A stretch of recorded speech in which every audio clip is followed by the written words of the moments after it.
Damn, girl. All right. All right. Oh, I love it. Thank you, Morgan. I love it. Darcy, are you set? Darcy, stop.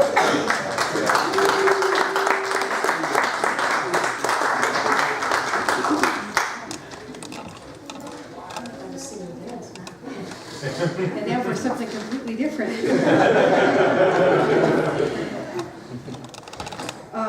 About the subject of hip hop and rap. I have fallen in love with Hamilton, and so now that's my gateway. So maybe eventually I can compose something, but it's going to be a while. Okay, so rolling back to 1949, and a playwright named Christopher Fry, who wrote a play that is a poem called The Lady's Not for Burning. And this is a speech by a woman who's just been hit on by the mayor's son, who wants to see if he can save her from being condemned from being burned as a witch, if she makes it worth his while.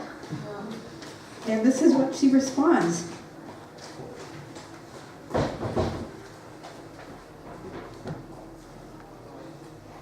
I no more run to your arms than I wish to run to death.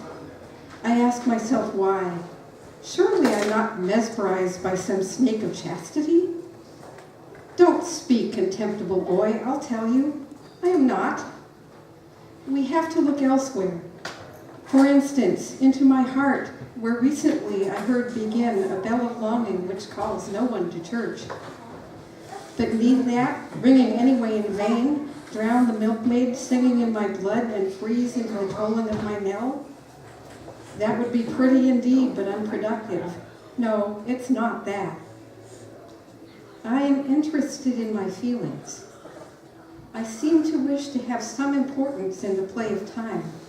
If not, then sad was my mother's pain, sad my breath, sad the articulation of my bones, sad, sad my alacritous web of nerves, woefully, woefully sad my wondering brain to be shaped and sharpened into such tendrils of anticipation to feed the swamp of space. What is deep, as love is deep, I'll have deeply. What is good, as love is good, I'll have well. Then, if time and space have any purpose, I shall belong to it. If not, if all is a pretty fiction to distract the cherubim and seraphim who so continually do cry, the least I can do is fill the curled shell of the world with human deep-sea sound and hold it to the ear of God until he has appetite to taste our salt sorrow on his lips.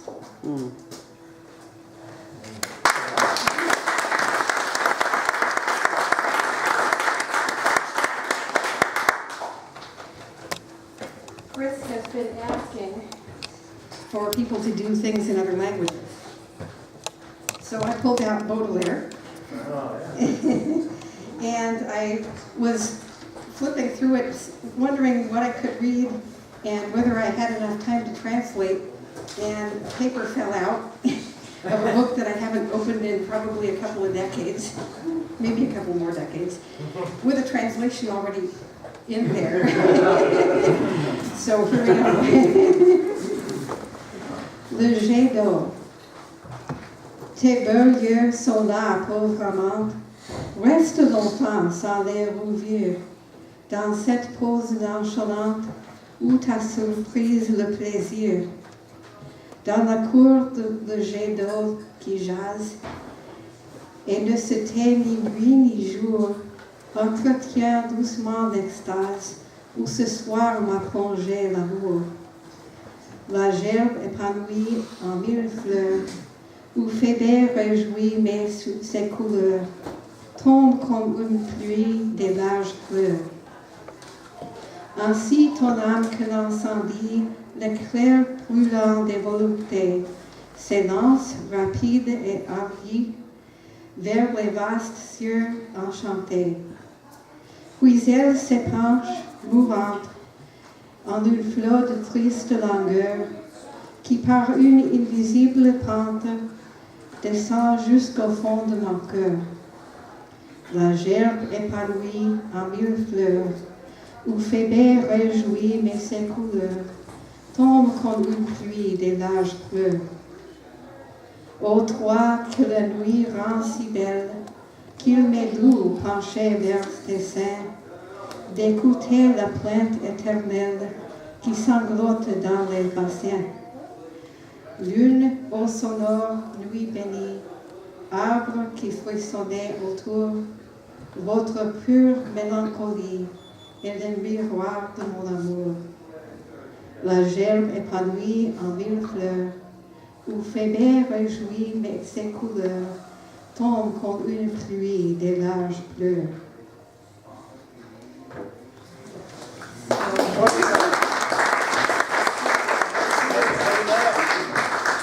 Carving off the rest.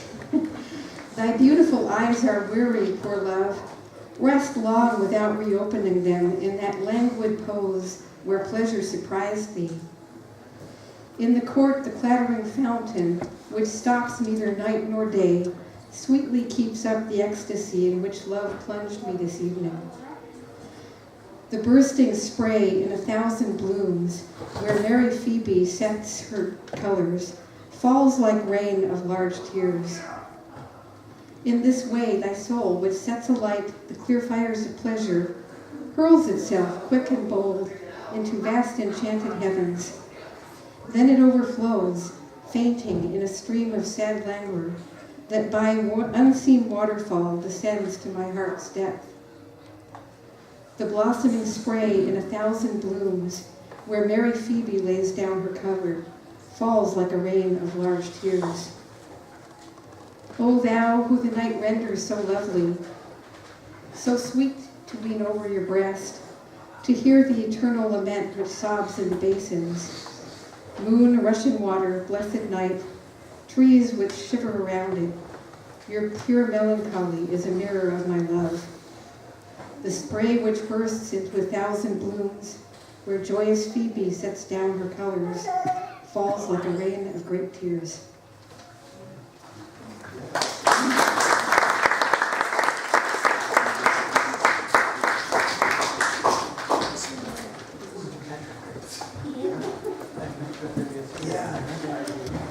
Yeah, so there are a couple of different ways that people that are not writers can, or not necessarily writers, can participate in Ghost Town. One is if you are brave enough to get up and read a poem in another language, and also we're just always looking for people from the community that want to read a favorite poem by somebody else.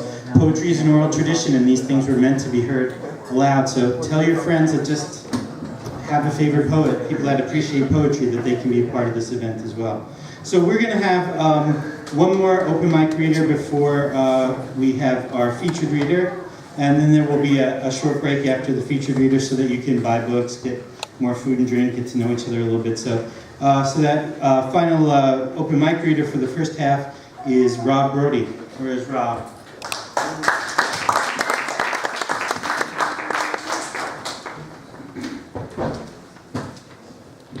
Happy Valentine's Day.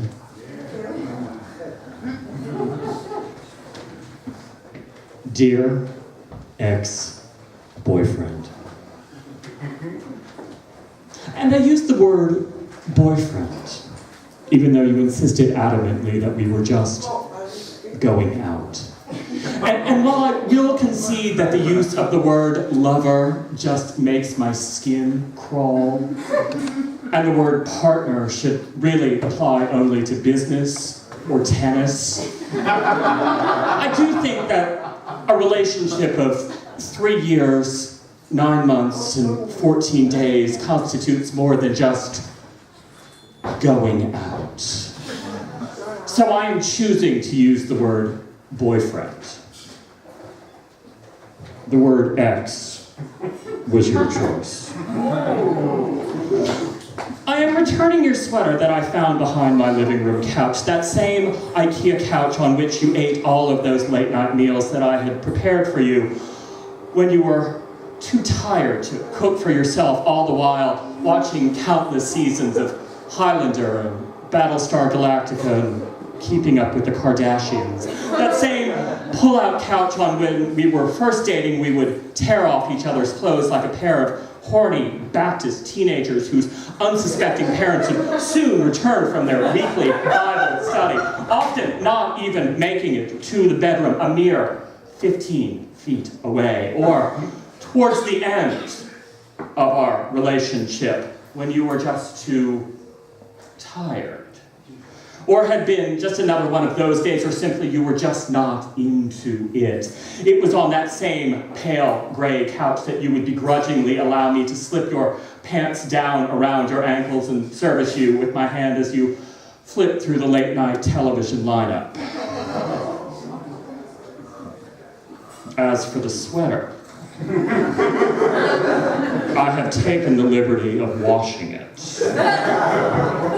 Cold water, air dried, not as good as new, but it is certainly in better condition than when I found it. Although I will confess I did sleep with it that first night, holding it close to my naked body, trying to inhale what was left of your scent into my nostrils, that all too familiar smell of Calvin Klein's Eternity and Marlboro Lights. But sadly, any trace of you was now long gone. Of course, as practical a person as you have always been, I'm sure that you realized once this particular article of clothing was gone from your wardrobe, you replaced it immediately. Perhaps this is what you were doing when I saw you last Saturday afternoon coming out of Abercrombie & Fitch with your new friend Corey. With a K. You smiling awkwardly, feet shuffling nervously side to side, hands full of shopping bags, American Eagle, Hollister, Pacific Sunwear Company. I'm just helping him pick out a few things for his new job, you explain. Something with computers, Corey mumbles, not even looking up from his phone. I see. Now, if you will permit me here just the one unsolicited word of advice. I think under the circumstances, it's the least I'm entitled to. When picking out his and his outfits, do be careful that the effect is cute rather than creepy. For you see, it's one thing to emulate those happy gay couples that one sees in The Advocate in their matching Madras shorts skipping through the waves on Fire Island, and quite another to resemble the models from the June 17th is Father's Day from the J.C. Penny circular of your local Sunday paper.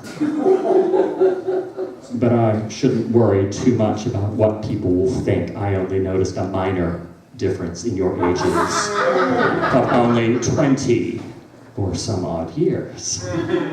Now, naturally, I wish you nothing but the best for you and your new friend, and judging by the abundance of the day's purchases, not to mention his perfectly round ass poured into those jeans, I'm sure the two of you will be very happy together. At least until your last of the profit share this quarter has been spent. I'm sorry. I realize that sounds bitter, and I apologize. I'm sorry. Certainly no man our age wants to think that he's been taken advantage of, do we? As for me, I genuinely hope that I was able to give you half as much as when we were together. Perhaps it was on that night in February when your kidney stones were so bad that you threw up all over my brand new 500 thread count Egyptian cotton sheets, and I sat up the rest of the night with you as you were curled in a fetal position on my bathroom floor, knowing that I had a client presentation in the morning, and in retrospect may have lost that account due to a lack of sleep, or that one rainy Saturday afternoon that I drove you to the vet when you had to put your cat down, and I held you later in my arms as you sobbed uncontrollably in the parking lot as Stevie Nicks played on the radio, or perhaps that morning that you got the phone call that your sister had died. And as we stood there in silence, For a moment, on the second floor of the Briarwood Town Center Mall, the saccharine smell of Orange Julius and Cinnabon hanging low in the air, you looked at me with those same graying, sad eyes, the same eyes that had caught my attention that night that we met. And then slowly, in an awkward attempt at some form of closure, you whispered softly to me, "I never meant to hurt you," before you and Corey walked quickly down the concourse towards Neiman Marcus, only to disappear into Hot Topic. Not even once turning around to look back over your shoulder at me. Never wanted to hurt me? You fucking bastard. Here's a suggestion. Next time, don't break up with someone via text message. 4 years and I don't deserve the common courtesy of at least one last dinner, a cup of coffee, a simple phone call, a 47-year-old man acting like he's in goddamn high school. You fucking coward, you son of a bitch, motherfucking cocksucker. I hope you rot it.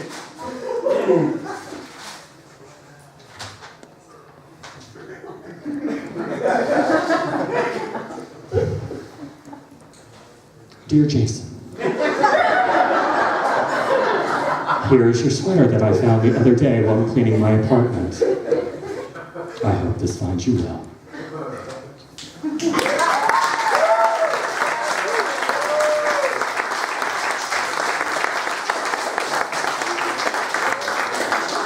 Thank you.